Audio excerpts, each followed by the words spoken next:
Welcome back everybody to Steelman Outdoors. In the woods again on what is a fairly nice day. We had thunder and rain yesterday, so everything's a little bit damp, but I'm not on my own today. Who am I with? He's over there.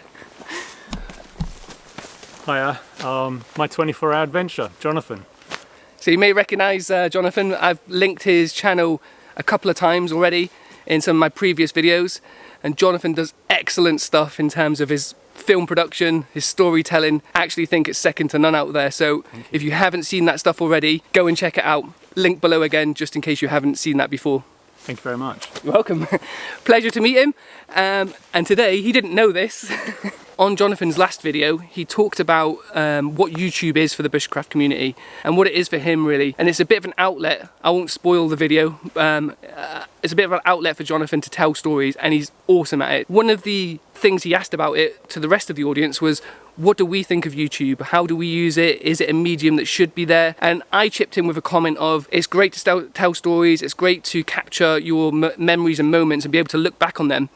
But I also use YouTube as my main tool for learning. Jonathan didn't know that when he was coming here today, but what I hope to do with Jonathan is have him as a bit of a student and try and impart some of the knowledge I've learned off YouTube onto Jonathan and see if he can actually use some of the skills that I've learned through watching you lot on the TV. So the very first one we're going to do is the birch bark method. We brought some food to make some breakfast, so if you want to see two dudes in the woods eating some breakfast, stay tuned.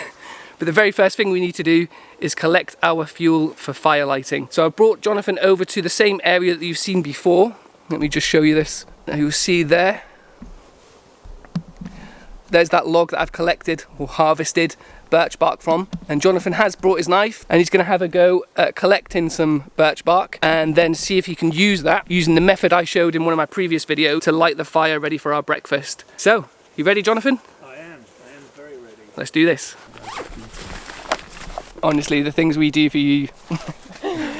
Jonathan's looking for his tripod to set up his camera, and he's had to take every single bit of kit out the bag only to find it was in the top compartment. This is the stuff you don't normally see on camera. I might not put it on.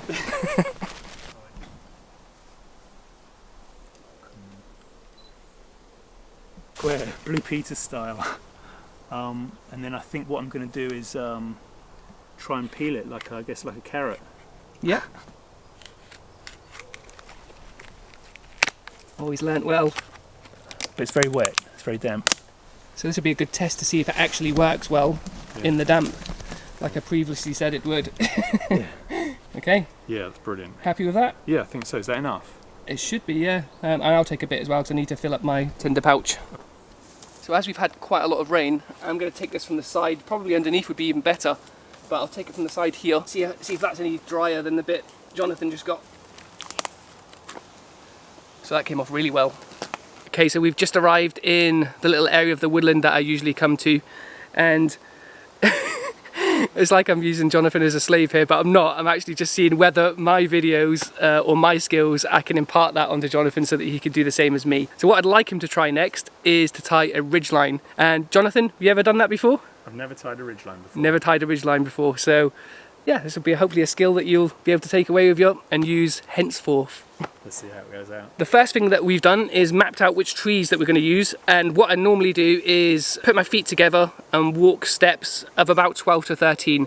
So I use a DD 3x3 tarp, and I know that 12 to 13 steps is kind of my minimum distance. So there was about 16 to 18 steps between these trees, so I know that I've got space either side of the tarp and the trees, so that's perfect. So the first thing we need to do is sort our ridgeline out. So I've brought some spare paracord. I've no idea if that's enough actually. We'll find out in a minute. And the first thing we need to do is to tie a loop. So how we attach it to the tree is the very first thing. So the first knot that we need to tie is not a knot, it's actually a loop.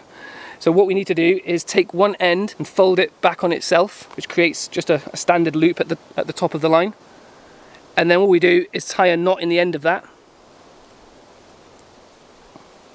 Look, just an overhand knot, and that's created a loop. Good? Good. Yeah, make sure that's nice and tight. Is mine too big? That's what she said. Nope, that's fine. Okay. Because it doesn't really matter the size of the loop. That's what she said. It more matters about the size of the stick. That's what he said. Okay, so then what we do is we pass that round a tree and then bring it to the front. And then what you'll do is grab a stick from somewhere. And what we're going to do, bring my camera in so people can see at home. What we're going to do is pass the ridge line through here. This bit, like this. And then the stick goes in between them to lock down like that. And then if you pull that tight and then cinch it down to the tree, just move it back and forward until it gets tighter and tighter. And there we go. So that's the one end of the ridge line fixed to the tree. That is one side done. Let's walk it over to the other side. Does it reach? Just for demonstration purposes, we're going to bring it down a little bit so it's nearer to your waist.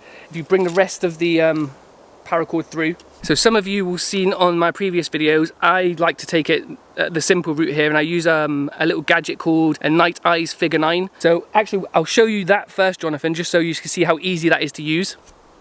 First side goes through, second side goes through on the diagonally opposite side. Yeah, so you see the little bit where it says number one. Oh, wrap it around that side first. Yeah. And then get your tension by pulling back towards the tree. That tree. Oh, I see. Ah. That's it, and then you get it till it's nice and tight, and then you wrap it around the second loop. Underneath, like. Underneath, yep. To lock it off. So I'll just show. That's it. And that is it. That was easy. Dead easy. Nice and tight the ridgeline to begin with, so it's got. That's it. Clip it on. 2, 3. And there it is. Ridgeline, nice and tight. So that's the easiest way of doing it that I found. But if you don't have one of those little gadgets, here's my next favourite method of putting up a ridgeline. So the next knot that we'll look at is called the trucker's hitch. Okay, here we go. That's the first one. So yeah, what have you done there? Made a loop. Okay. I don't know what it's called. No, I don't either. It's just called a loop to me as well. Alright. And that's going to come through here. Pass it underneath. Why is it going underneath? Do you remember? To create the catch, I'm not sure. Yep. Yeah. It stops it from pulling back on itself. Right. And then tighten it this way. Yay! There you go. So we've got a self-sustaining sort of trucker's hitch that's pulling, and you can pull on that. The more you pull on it, the more tension you'll get in your ridgeline. Yeah. Pinch these together.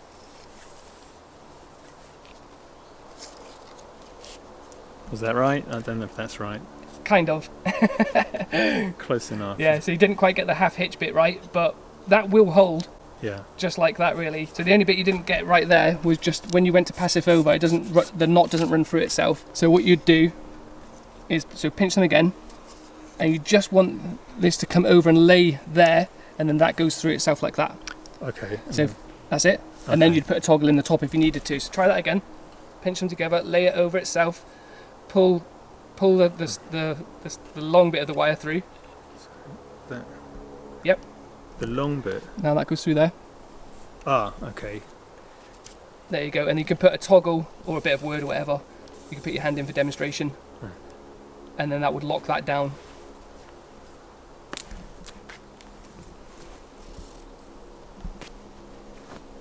I'm focusing.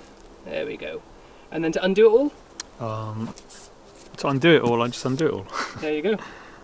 That loops through there. Ooh, as simple as that.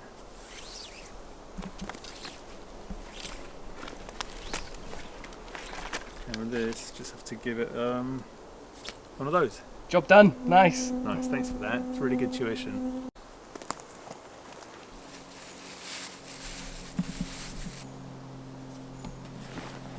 So Jonathan passed the test. We've got a tarp up behind us. Nice and taut. It's nice to learn. You know, I mean, like, you reach a point in life where the only things you learn are kind of work related or whatever, but then to learn a real skill like this, it's meaningful. My pleasure. And what I also like to see is he's graded his sticks ready for the fire. Obviously he knows what he's doing. Tell you what I can do. I can make a mean cup of coffee.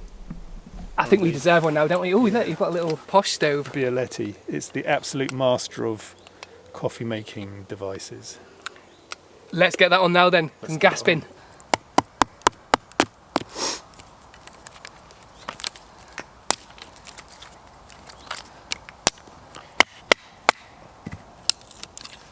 Oh, you can smell the aroma already. So this is the Irish cream. You really can, can't you? Yeah. Smells good. Yeah. I've got mine in my Kapilka 21, which I've shown on a few previous videos now. Yeah. I've seen that. Yeah, they're popular, aren't they? Thank you very much. Okay. This is a cool little kit. It's one of my newest additions. I actually got this from Mike, the Cheshire Wanderers, his camping shop, Cheshire Bushcraft and Camping. And it's a UCO mess tin. So it's got an integrated spoon, fork and knife on the other side. And that all clips together. And then this part, this is the Bamboo Elementals version. Opens up into 2 plates. So I wasn't sure if Jonathan you'd bought plates or anything for breakfast, but just in case, there is 2 there. It came in handy when I was up with Mike because when he made his corned beef hash, we used a plate each. So yeah, really good little kit, nice and lightweight. And the spork attaches onto the front, so it's all nice and locked down, ready to go. Cheers. Cheers. Thanks very much. Pleasure.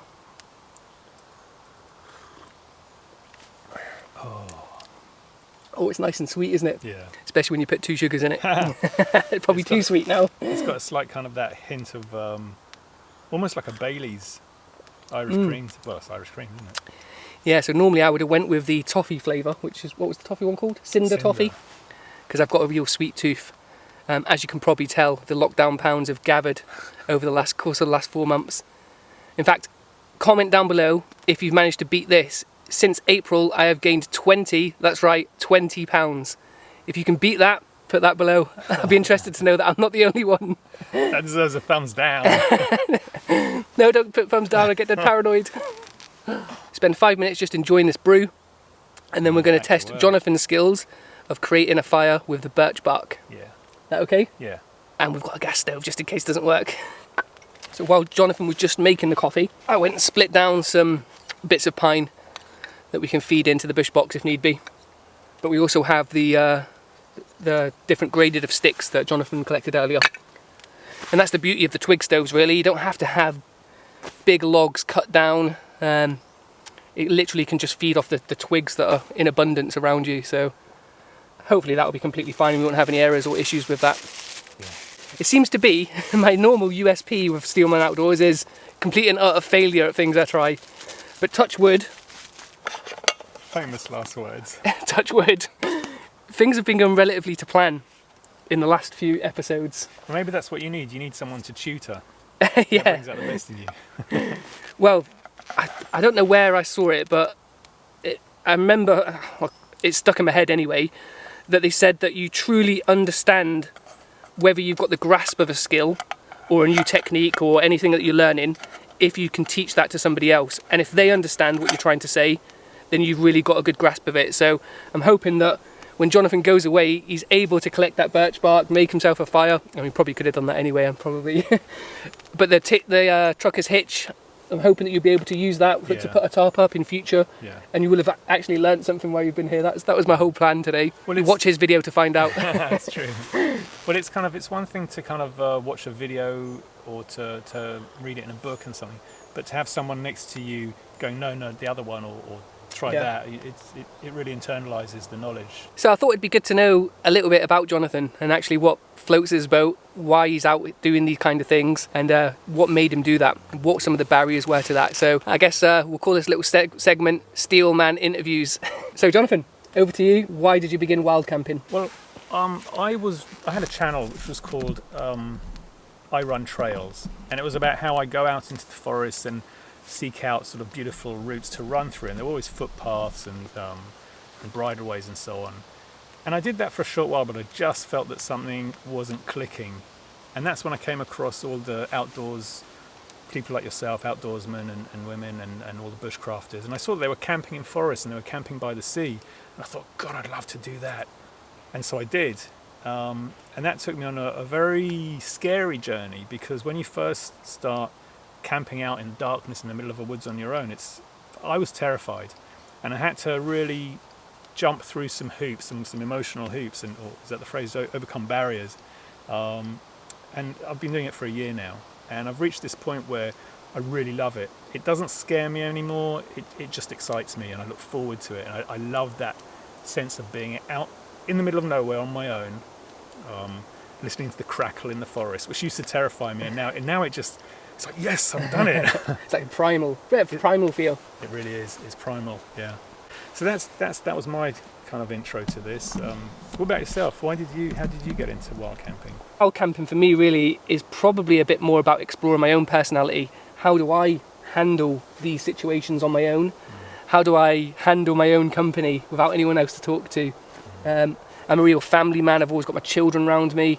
I've always got people there. I've always got my dogs or someone. So I think wild camping really teaches you a different side to your own personality that you might not get to experience in the rat race that is modern life. So true. Let's talk about tattoos. Okay. Have you got any tattoos? Not got any. I despise them. Shall I start with why and what and when and how? Yeah. So when I was young, 17 I think I was, I got my first one. A group of my friends, the tattoo shop that was just down the road, we all went down, descended and got our very first tattoo. And it was a little tiny Scorpio sign, which was about that big on my arm. It's no longer there, it's been covered over. And actually, why have I got tattoos? I think it's probably just because it was the cool thing to do at the time, you know? And then it became a bit of an obsession of, well, I've got that bit done, so can I get a whole sleeve done? That was my ultimate aim. I wanted a sleeve done. So my very first one was this Japanese sort of dragon type tattoo, the usual that you'd see on people with a dragon.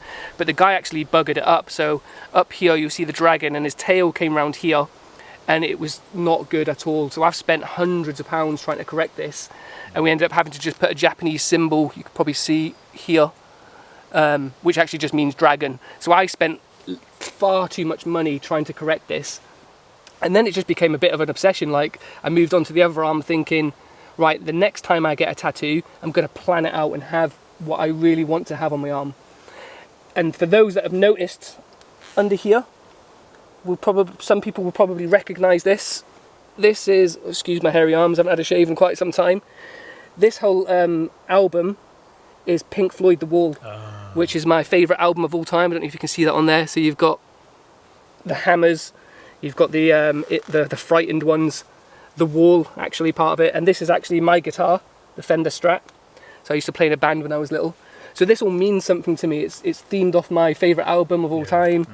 And it was planned by me. These are different elements from the Wall album that I took to the shop and said I want it to look like this.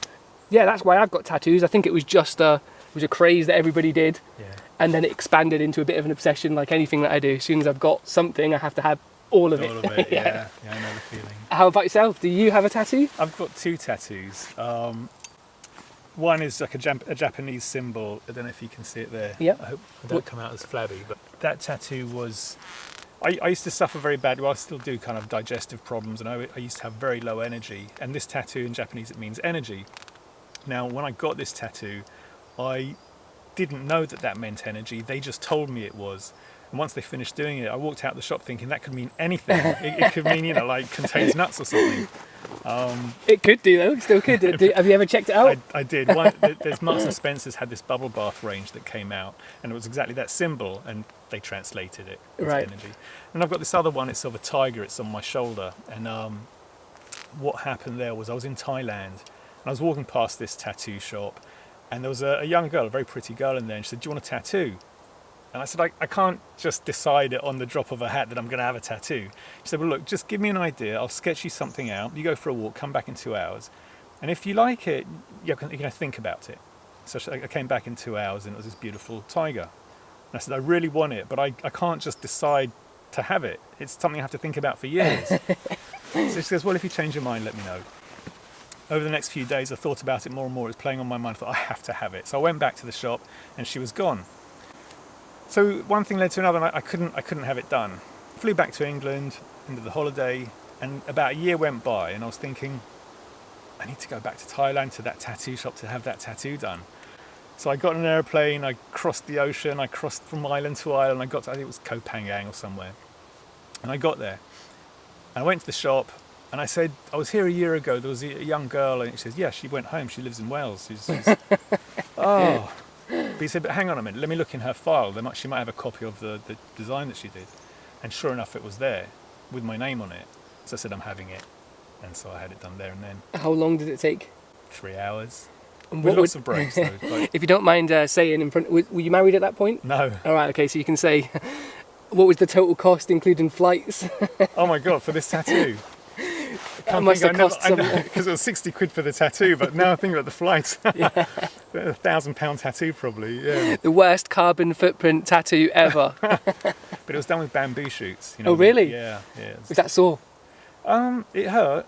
I mean, anybody that says tattoos don't hurt, they do. They bloody do. So my wife thinks I'm an absolute nutcase for doing this, going out into the woods. And what does your wife think about you doing this?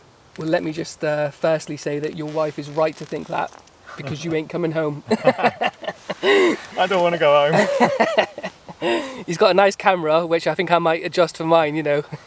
I could bury him out here and he'll never be seen again. No, my wife is exactly the same, really. And not just the wife. I suppose my children were the same. They had the same concern. You won't get any more invites for collaborations.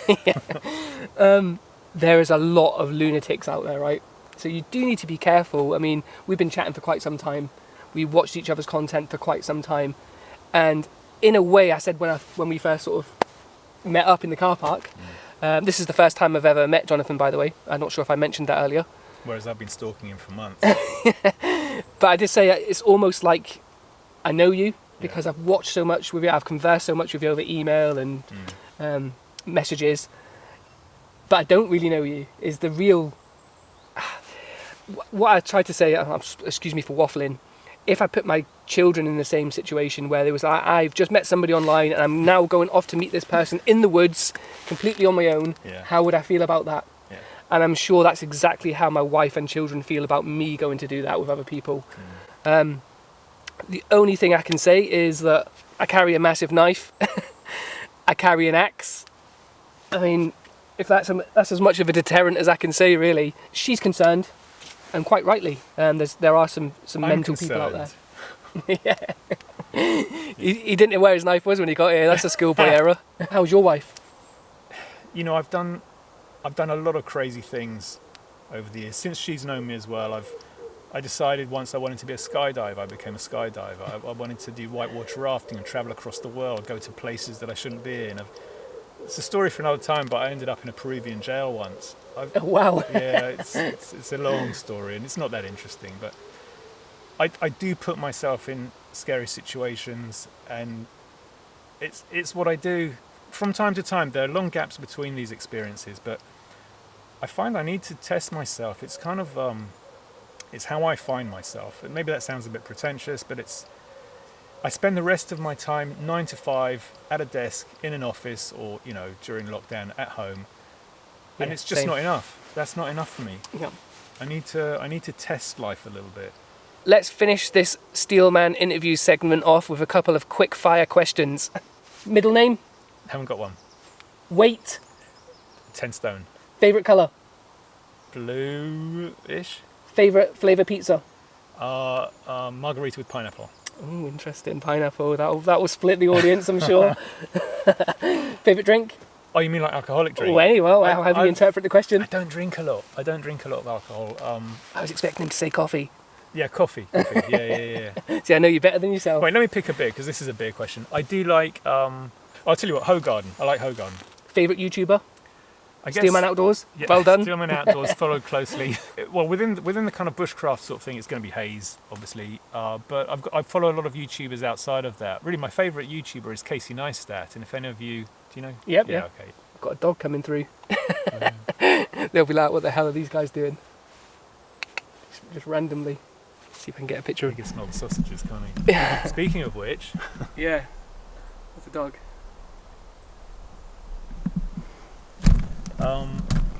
Yeah, see, this is some of the problem, Jonathan, when you meet Steelman Outdoors, is that I don't stop talking.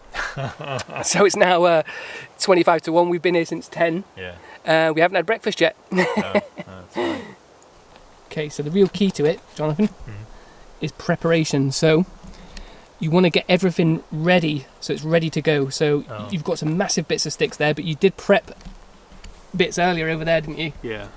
So what I would say is I'd bring that close to your fire so you're ready to go. Is it one way or both? Or You can scrape both ways, that's fine. I'm going to strike the spark onto there and then get these going. So this is the downside of having a small ferro rod. Yeah. I'll let you try it again, but with mine. Okay. There you go. Feed your other bits in. Sit and don't rush this bit.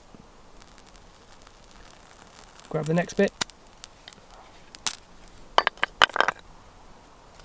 Oh no. Okay, we're nearly there. Yeah, that's the first attempt. Now you might need to re-scrape that because you might have. So what I would say here, Jonathan, is make sure you're prepped. So you need your little strips ready to go. Okay, and that's that. Thin bits on the edge, isn't it? That it's so useful. Yep, all about the prep. Yeah. And then having them little sticks ready to go. So when it does get transferred to the bush box, it's got plenty of fuel.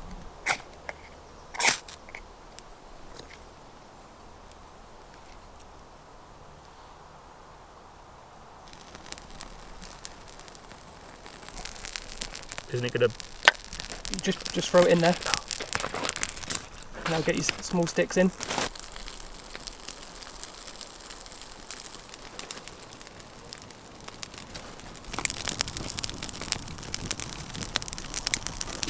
No, that, like you said, isn't it? And when I was a little kid, they used to get forced down my throat, so I grew even more of a hatred to them. Look at that. Yum, yum, yum.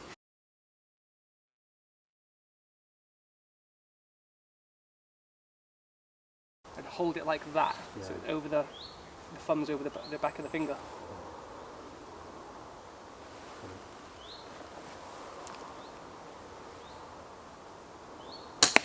Ooh, oh, I nearly caught that. That was close.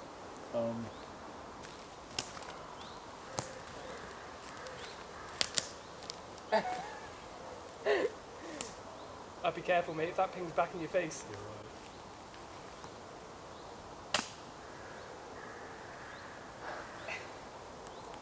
Oh, this is worse than lighting a fire. Oh, wow. Oh, and no one's going to believe that either. Well, it might be on mine.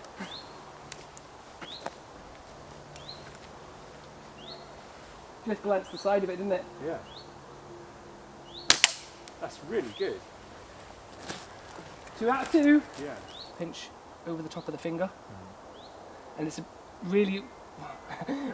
I've learned this off other YouTube videos, but it's about doing the same thing every single time in exactly the same position. So if you just go like this and then fire in, and then sometimes it's up there, fire in, and sometimes it's over there and there, you're never going to get anywhere. It needs to be consistent. So you need to go through the same bit. So anchor this back to a point on your chin where you're going to touch the same time every time. Make sure that the bands are aligned and looking at the target. Close your left eye. Are you right eye dominant? Probably will be. Look down your right eye and then set yourself, really take a deep breath before you let go of it, so everything's nice and sync. So how can he put his teachings into place to leave on a high? It's close. Too low? Right, try again. Oh, I saw it. I saw it glide past. So remember to try and bring that back to your chin, so you've got an anchor point next to your chin. Yeah. Trouble is now my reference is not my chin. True, yeah. But your reference is now all over the place because it's not consistent. Yeah. Yes! Whoa! Nailed it! That's a kill. Told ya! Kill the can of Coke. Well played, mate. And there we go, everything's cleaned up. Leave no trace. So I'd just like to say thank you very much to Jonathan from My 24-Hour Adventure for joining me on today's little adventure in the woods. We had a laugh, didn't we? Brilliant, yeah, learned a lot of good skills. Firefighting, fire lighting, catapult shooting, eating. Eating was the best bit. Eating was good, coffee. The sausages, oh yeah, coffee as well, they were great as well. There's one more thing. Not tying. Not tying. Or not ridgeline. Ridgeline. Yes. It's a PhD. It's a whole thing. Whether you retain that information for the future though. Yeah. But yeah, so thank you very much for coming up and joining Steelman Outdoors. And I hope to see you in another adventure sooner or Kayaking later. adventure next time. Yeah. And thanks very much for watching from my 24-hour adventure. Don't forget to like, share and subscribe. And that for mine, but for mine. Thank you very much. Great. See you next Cheers. time. See you Peace next out. time.